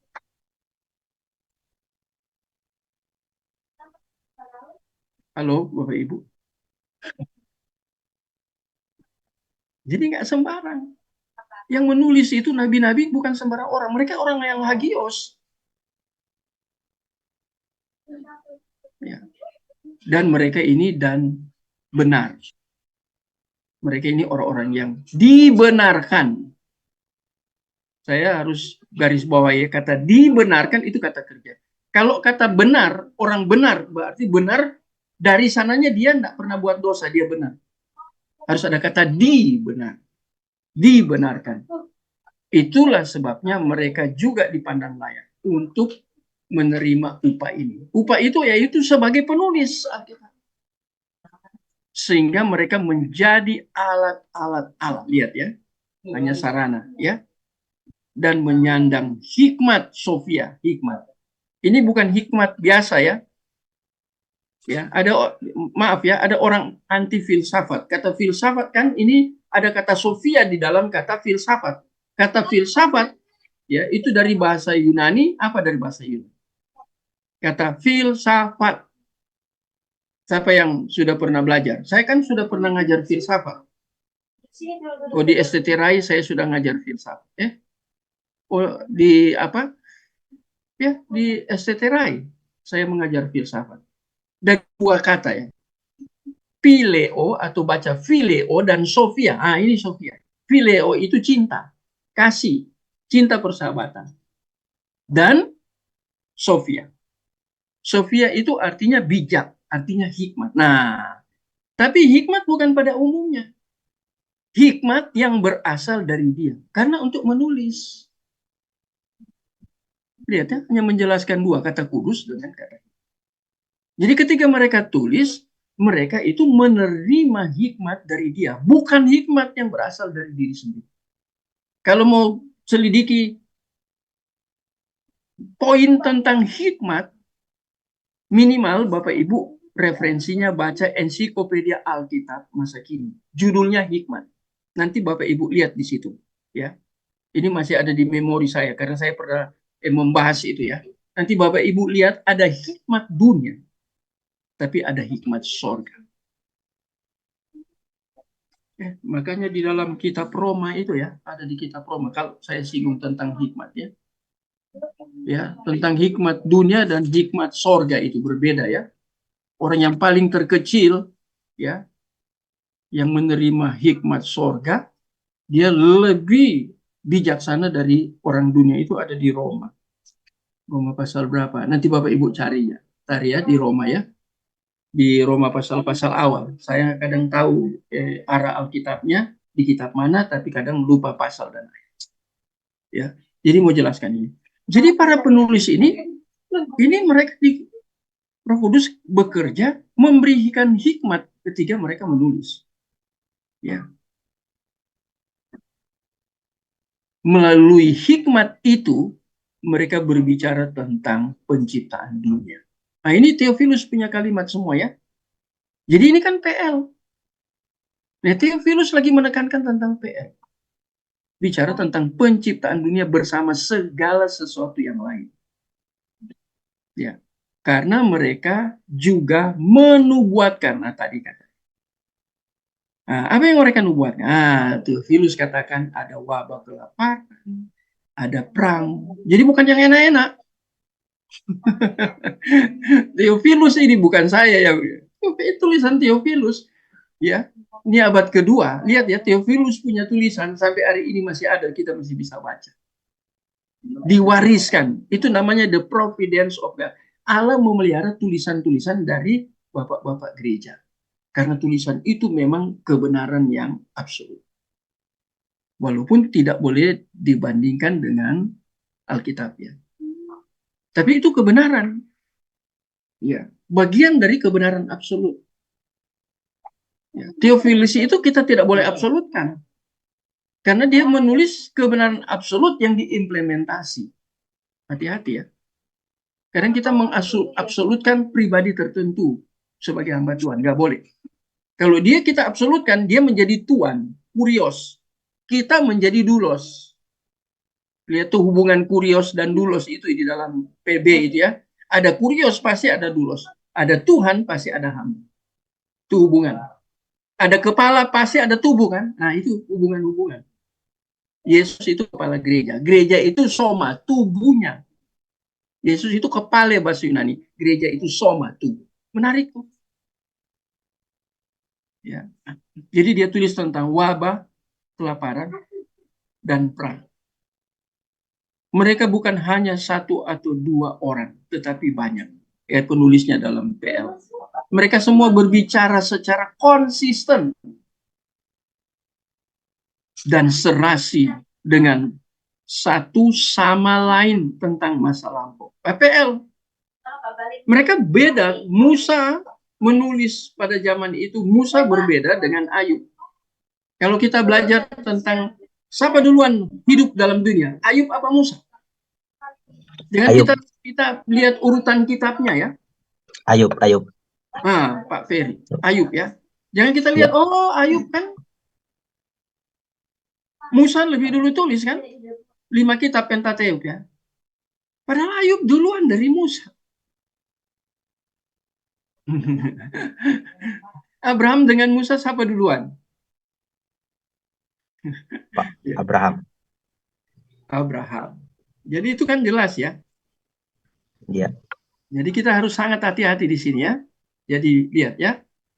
Mereka semua, artinya kenapa saya sampai kepada siapa duluan Musa dengan Ayub, Abraham dengan Ayub. Mereka artinya berbeda waktunya mereka hidup. Tetapi dikatakan di sini semua berbicara secara konsisten. Satu arah semua, walaupun berbeda. Mereka tidak pernah janjian. Dan dulu, ya, apakah Ayub sudah pegang kitab Pentateuk? Belum ada kitab Pentateuk zamannya Ayub. Apakah Abraham sudah tahu tentang kitab Pentateuk? Belum ada. Walaupun belum ada kitab Pentateuk, tapi Tuhan bekerja secara khusus. Ini kita harus belajar di dalam wahyu Allah bersifat progresif. Revelation itu pasti dia progresif. Andreas, ini ya. Andreas, ini kucing loh, kucing. Dia ambil kucing. Sorry ya. Ini ada ponaan ulang tahun teman-temannya datang. Tapi di rumah saya ini kita pelihara kucing yang lumayan bagus. Ada 5 di sini. Ini intermiso ya Bapak Ibu. Supaya kita nggak bosan ya. Jadi kita lihat di sini ya. Ini penting. Mereka secara berbeda waktu. Tetapi yang mereka tulis semua searah. Tahu maksud saya Bapak Ibu? Nangkep kira-kira yang mereka tulis ini konsisten. Tidak ada antara satu tulisan dengan tulisan di dalam PL penulisnya berbeda waktu tetapi berkontradiksi satu dengan yang lain. Enggak. Mengapa tidak? Nah ini harus dijelaskan.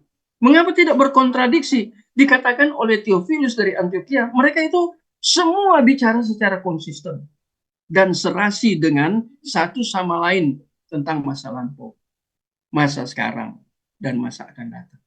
Di PL sudah bicara tentang masa-masa itu. Dan mereka sama kan? Kenapa sama? Konsisten, serasi. Mengapa serasi? Apa key-nya apa? Kata kuncinya apa? Ada yang bisa jawab? Tadi terkait dengan inspirasi. Sumbernya satu, Roh Kudus. 2 Petrus 1 kan ayat 20, sumbernya di situ. Mereka hanya menjalankan tugas sebagai alat. Nah ini yang Theophilus, bayangkan Theophilus abad yang kedua sudah berbicara seperti ini. Taruhlah abad kedua, 1000, ini abad 21 ya. Kalau dipotong 200 tahun itu berarti kita dengan Theophilus bedanya 1000 berapa ya? 1900 tahun. Ya. Orang dulu sudah bicara tentang ini dan diwariskan kepada kita, kepada gereja. Ini Theophilus abad kedua sudah bicara tentang Alkitab. Dahsyat ya. Siapa di balik Theophilus? Ini diwariskan. Kok bisa ada orang ya katakan, tidak perlu kita belajar dari Bapak Gereja. Dalam tanda kutip, pemikiran mereka itu lebih original karena mereka dekat dengan para rasul.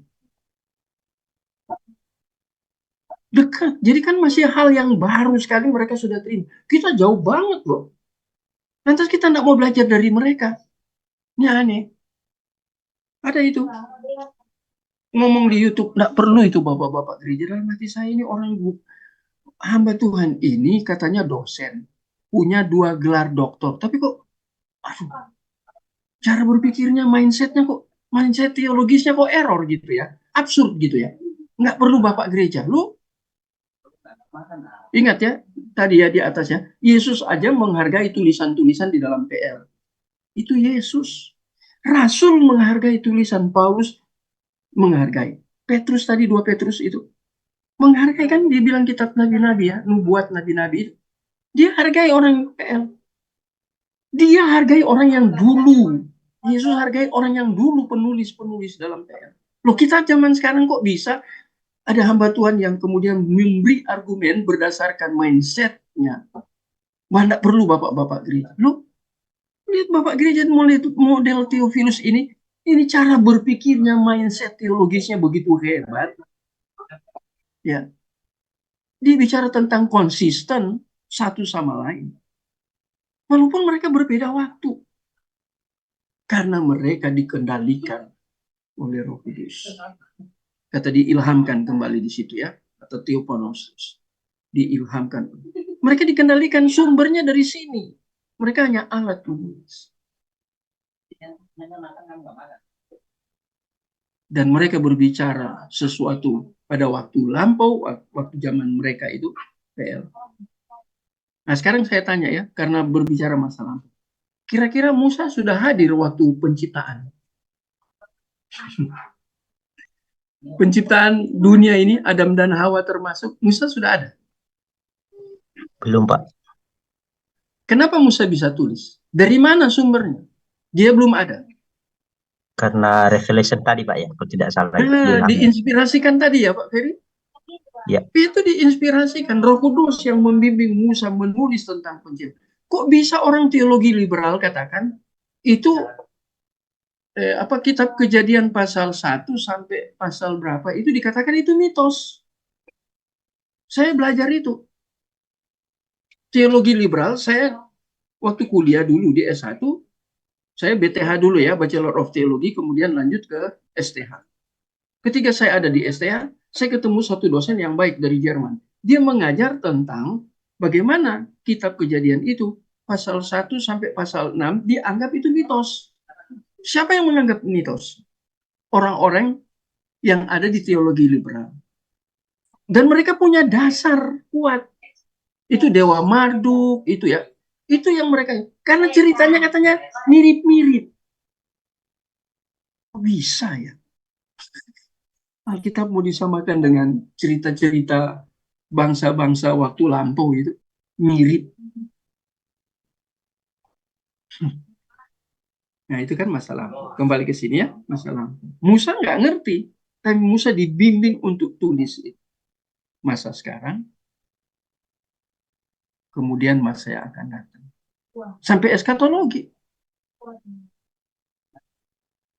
di mana yang terakhir kita melihat dipenuhi pada zaman kita sendiri. Ini Theophilus. Dia pada abad kedua sudah berpikir sampai seperti ini.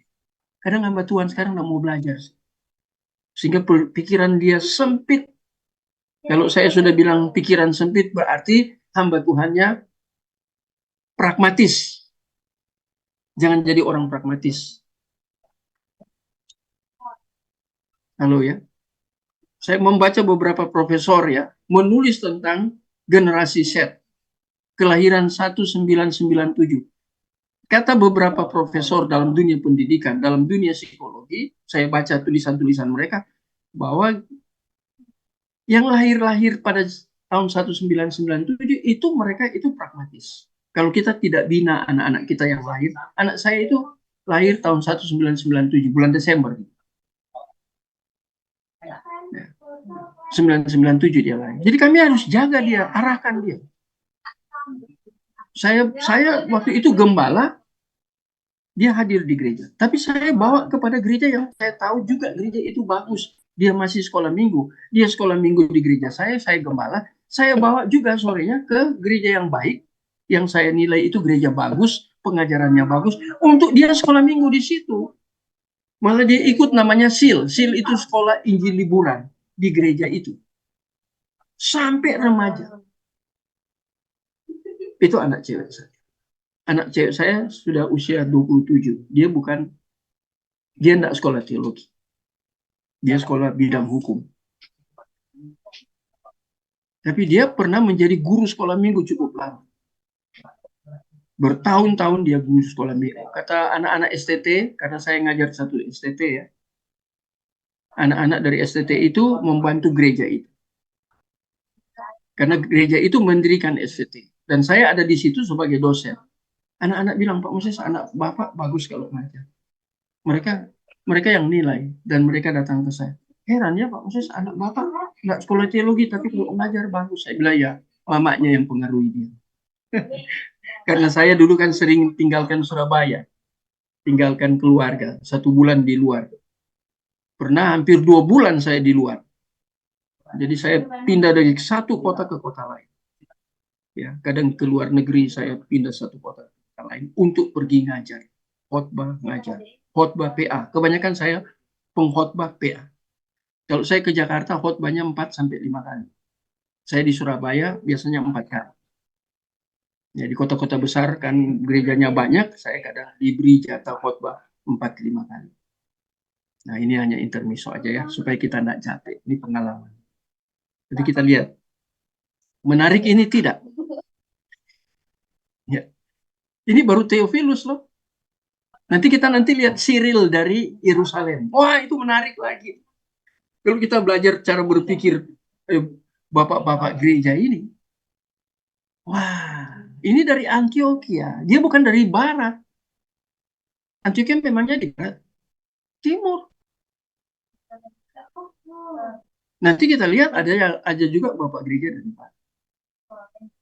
Cyril dari Yerusalem. Bagaimana pandangan Cyril? Nanti saya sudah masukkan di sini. Kita belajar bertahap ya, karena kita 9 kali pertemuan.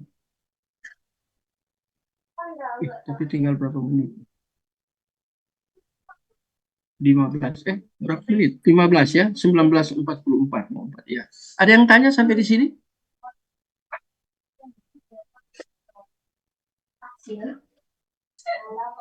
Ada yang tanya?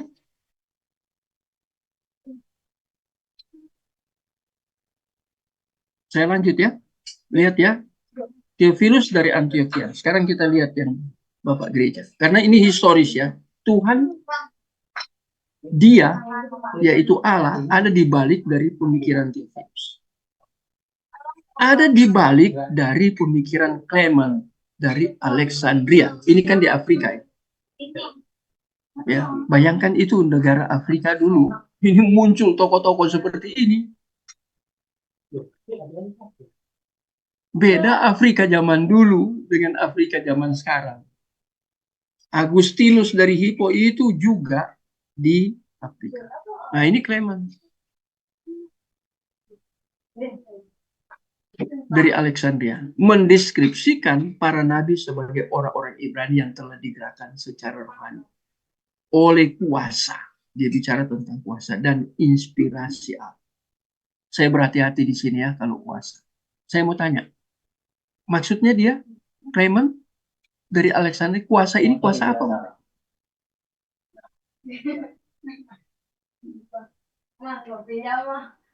Halo? Maksudnya kuasa ini kuasa apa? Harus dijelaskan ini. Kalau tidak celaka.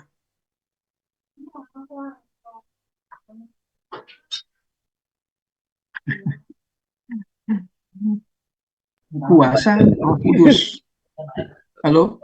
Bi? Iya, Pak, Kuasa betul, di Pak. sini apa? Kuasa Roh Kudus. Pak.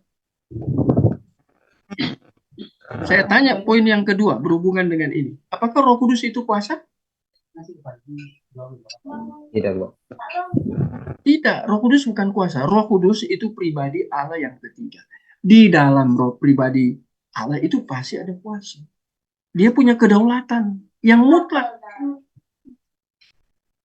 Walaupun hanya tulis gini, maksud daripada Clement ini kuasa ini berbicara tentang Roh Kudus. Tapi saya harus tambah jelaskan. Karena kalau kita hanya nanti kita terima kuasa. Kuasanya siapa?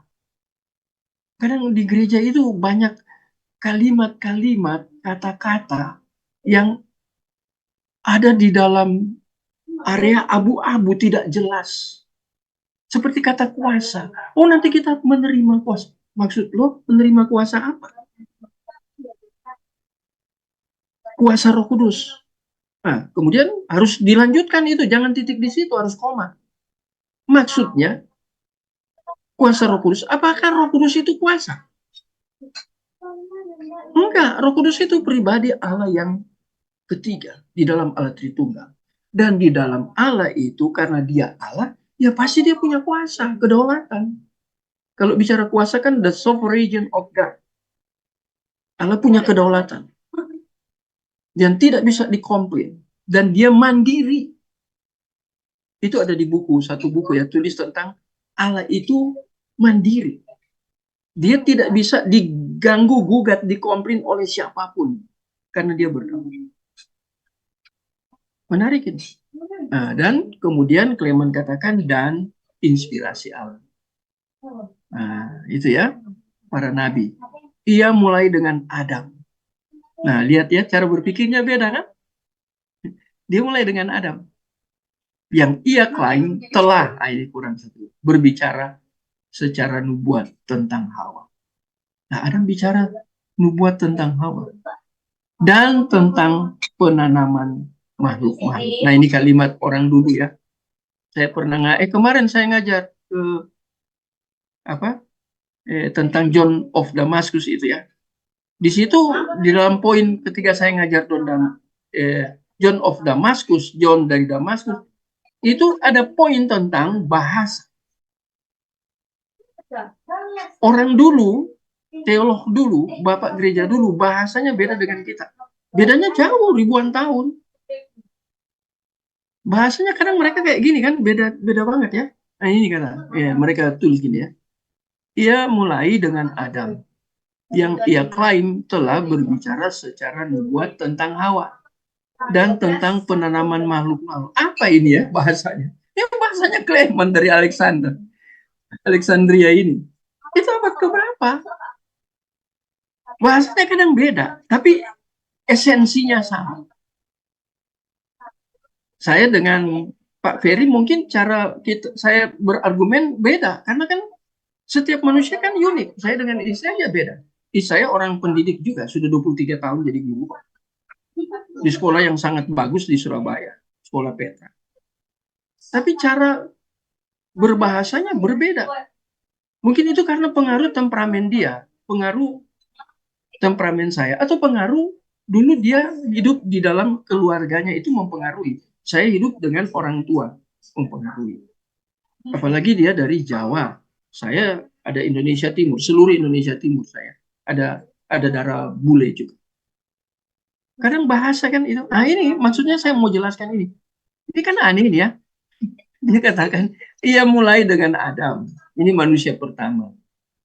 Yang ia klaim telah berbicara secara nubuat tentang Hawa. Ini apa maksudnya? Dan tentang penanaman makhluk. Ini penanaman makhluk ini kepada Adam dan Hawa kan diberi gitu ya. Diberi kemampuan untuk beranak cucu, makanya disebut penanaman. Tapi itu bahasanya si Clement. Kalau kita salah tangkap ini, wah kita bisa menyimpang dari yang dimaksud oleh Clement. Kita membangun presuposisi baru lagi. Kita harus menangkap maksud dari pemikiran awal dari penulis ini, yaitu Clement dari Alexandria. Itu yang bahaya. Ya. Jangan kita kemudian menafsirkan apa yang dikatakan Clement. Menafsirkan seperti maksud dia pada zaman sekarang. Kita kan ada zaman sekarang. Beda bisa 1800, 1700 tahun dengan si Clement dalam bahasa dia. Jadi kita harus hati-hati di sini. Ya. Ada bernubuat tentang Hawa. Maksudnya apa? Ya, inspirasi. Ia memulai dengan Adam. Ini manusia awal yang ia klaim telah berbicara secara nubuat tentang Hawa. Maksudnya apa sih ini? Nangkep nggak? Bapak Ibu nangkep nggak? Ini kan hal-hal yang sulit. Ini kan saya kutip. Bukan pikiran saya. Ini kutipan. Jadi kalau dia bicara tentang Adam yang bernubuat tentang Hawa, ini bicara tentang apa? Dia pakai kata nubuat. Ini berbicara tentang relasi Adam dan Hawa sebagai manusia pertama. Apakah Adam dilahirkan? Tidak, diciptakan. Hawa itu bagian dari Adam, diambilkan tulang rusuk. Kalau kita sekarang, nah kita ini penanaman makhluk. Kita kan sekarang lanjutkan penanaman makhluk. Karena ada dua pribadi yang berbeda kelamin ini, memunculkan ini disebut penanaman makhluk. Jadi, lihat ini. Dan kemudian melanjutkan melalui sebuah daftar tentang orang-orang terkemuka dalam PL. Ya, orang-orang penting dalam PL seperti ada Musa, Abraham, ya. Tapi sebelumnya yang dekat-dekat dengan ada Ayub di situ ya itu ya. Nah, ini maksudnya orang-orang terkemuka. Termasuk para perempuan seperti Sarah, Deborah, Hulda. Dan menyimpulkan bahwa ada tidak kurang dari 50 nabi yang diinspirasikan. Diinspirasi yang disebut dalam kitab Ibrani, PL.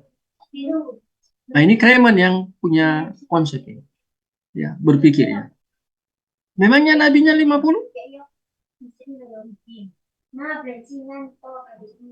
Di PL kira-kira ada 50 nabi kan?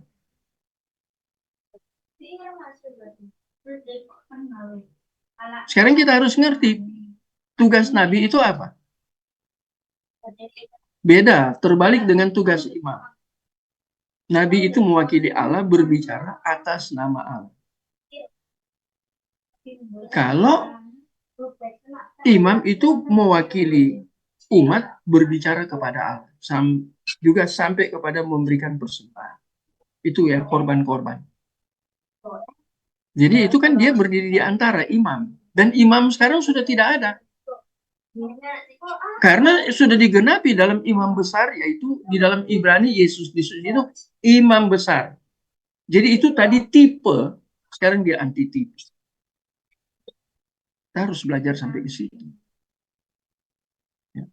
Jadi ada daftar tentangnya. Nah ini maksudnya ada tidak kurang 50 nabi. Artinya yang mewakili. Ya. Semua yang mewakili Allah. Berbicara atas nama Allah. Di dalam PL. Ya, makanya dia masukkan itu Sarah, Deborah. Ya, gitu ya. Disebut bahwa aktivitas nubuat ini bersifat mendasar bagi asal mula Israel. Ya. Nah, sekarang kita lihat ini setelah Clement. Nah, ini menarik. Irenaeus dari Lyon. Orang yang hidup sesamaan dengan Theophilus dan Clement. Yang menulis Abraham adalah seorang nabi yang bersuka cita ketiga Abraham. Dia melihat hal kedatangan Tuhan. Dia dari Abraham sudah melihat kedatangan Tuhan. Maksudnya kedatangan Tuhan berarti secara tidak langsung Abraham ini menubuatkan tentang kedatangan Yesus. Dan di dalam Abraham ini banyak sekali ya hal yang sifatnya tipe, kemudian antitipe. Nah ini kan Irenaeus tulis ini Irenaeus. Ini abad kedua loh ini. Kedatangan Tuhan. Kemudian dikatakan dalam penderitaannya sendiri ia melihat dia yang akan menyelamatkan dia dan semua orang yang mengikuti teladannya akan iman. Ini menyelamatkan dia, ini pribadi Abraham sendiri dan orang-orang yang mengikuti teladannya. Kan dia bapak orang beriman, akan iman dengan percaya kepada Tuhan atau Kristus dikenal oleh Allah. Yang harinya ingin ia lihat. Ya, dia mau lihat tapi dia nggak bisa lihat. Dia ada di PL ya. Coba kita baca Yohanes 8 ayat 56. Mari salah seorang baca. Yohanes 8 ayat 56. Bapak Ibu sudah capek? Ya, demikian bunyi firman Tuhan. Ayat Yohanes 8 ayat 56. Abraham bapamu bersuka cita bahwa ia akan melihat hariku, dan ia telah melihatnya dan ia bersuka cita. Demikian. Hebat ya. Terima kasih Pak Ferry. Hebat sekali ya. Ya, Yesus sama-sama. ini buat pengakuan. Abraham sudah lihat. Nah ini diambil oleh Irenaeus. Dahsyat sekali ini Irenaeus cara berpikirnya. Dia lihat, dia bangun konsep biblical mindsetnya, mindset teologis, mindset biblical. Yesus akui Abraham itu melihat saja. Melihat mana? Berarti jauh. Perlihatkan itu tugas Nabi kan pelihat ke depan. Walaupun dia sendiri tidak mengalami. Abraham sudah lihat. Kalau kita bicara soteriologi yang terkait dengan Kristus, terhubung dengan Abraham, oh banyak. Banyak. Ya, salah satu yang paling kuat ketika Abraham mempersembahkan Ishak. Itu anak satu-satunya, anak tunggal. Ya, sebenarnya ada dua ya. Tapi sebenarnya yang sah itu kan dari Sarah. Yang si gendok, gendok. Ini bahasa Jawa. Pak Ferry mengerti bahasa Jawa enggak ini? Kurang Pak, kurang. Kurang mengerti. Gendok itu apa ya? Gendok itu babu. Iya. Ini orang, karena saya lahir di Surabaya ya, walaupun besar lama di Manado, tapi saya lahir di Surabaya. Jadi saya sulit bahasa Jawa, tapi saya ngerti kalau orang ngomong. Cuman kalau saya ngomong lengkap itu susah. Saya tahu sepenggal-sepenggal aja, kecil-kecil aja. Nah, jadi itu yang Ismail kan bukan dari istri sah. Yang sah itu kan Sarah. Dan Yesus akui bahwa Abraham hanya lihat tentang dia yang akan datang. Maksudnya apa Irenaeus ini? Berkaitan dengan Yohanes 8 ayat 56 yang dikatakan Yesus, yang diakui Yesus bahwa Abraham melihat ke depan tentang Yesus. Padahal Yesus belum datang. Sudah ada deskriptif, sudah ada gambaran. Gambaran yang paling kuat yaitu khususnya ketika Abraham memberikan persembahan. Anak di usia tua, anak yang dilahirkan secara mujizat. Kan Sarah itu kan mandul, dilahirkan secara mujizat. Itu gambaran semua loh. Itu bisa ditafsir secara alegori loh itu. Karena kita kalau belajar hermeneutik kan ada tafsiran yang bersifat alegori juga.